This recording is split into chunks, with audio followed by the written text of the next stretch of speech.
What's going on, y'all? I am a black minister, and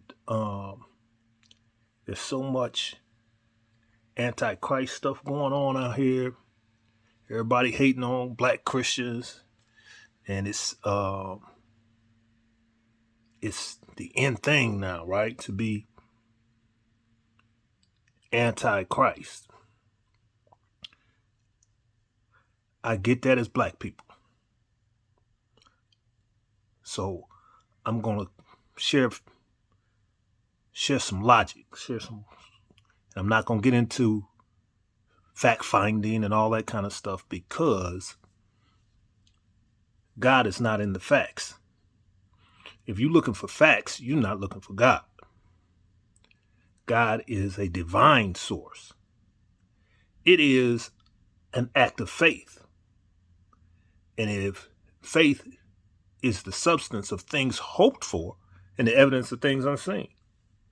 So your facts, and you can go back to Ma'at and Egyptian and Osiris and all that makes sense. I'm not even here to debate none of that.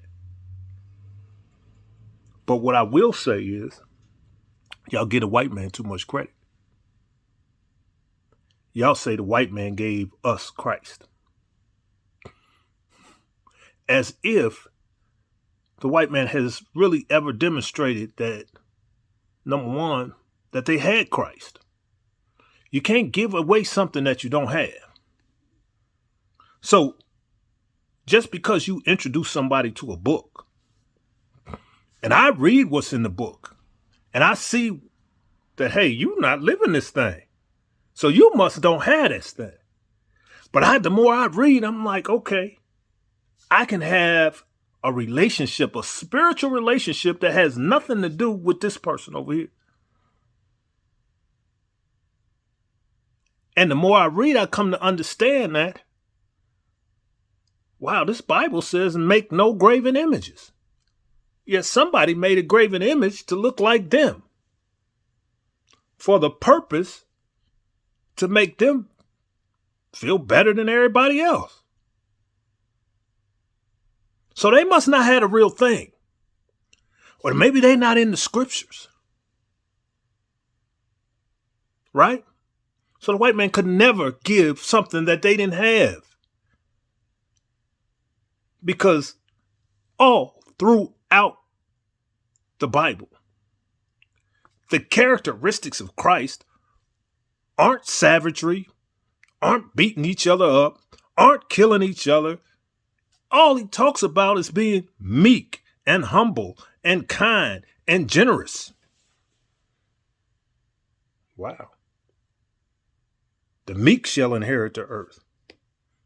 Well, it ain't meek if you putting other people in chains and torturing and you standing around lynching folk. You can't know God. So I dispelled that quickly. The white man did not give the African coming to America God or Christ.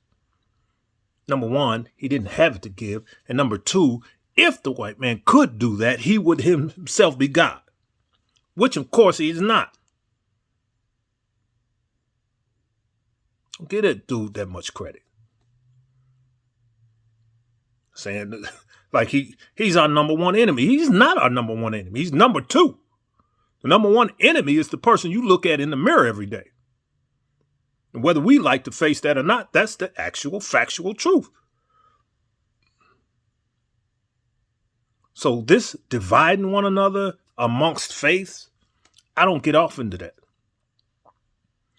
I respect other people's right to worship in the faith that they choose. Faith is their belief. I don't go around dogging Rastafarianism. I don't go around dogging Hebrew Israelites. I don't go around dogging the Muslims or the Nation of Islam. Right? Because that is the ploy of an enemy. And y'all play right into it. Thinking you so black that you ain't march nowhere. You ain't stood up nowhere. You ain't battled the enemy. But you're going to come around and test other. You ain't bled for nothing. Nat Turner bled. Christian minister. Martin Luther King bled. A Christian minister. Now, they may not have done the strategies that you would have liked.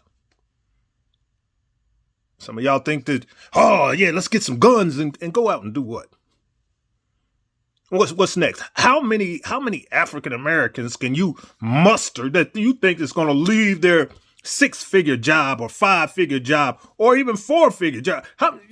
You can't get 5 brothers to leave McDonald's to come across the street and do something to some white folk.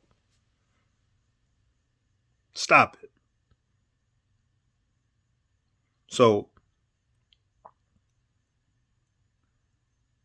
what we've always needed was a unified front.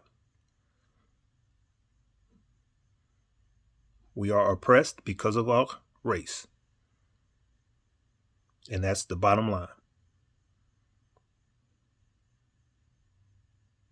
Now, I will always be a Christian because I know what God has done for me. I know what Christ has where he has taken me, where he's literally saved my life. So that's what I'm about. Period. On that. But I also know that Black Christians have to stand up for Black people. And not just Black people, but as we stand up for Black people, we're standing up for all people. Because what we stand up for is truth and righteousness to be done not just for us, but for all man. That's my piece. I'll be back at you tomorrow.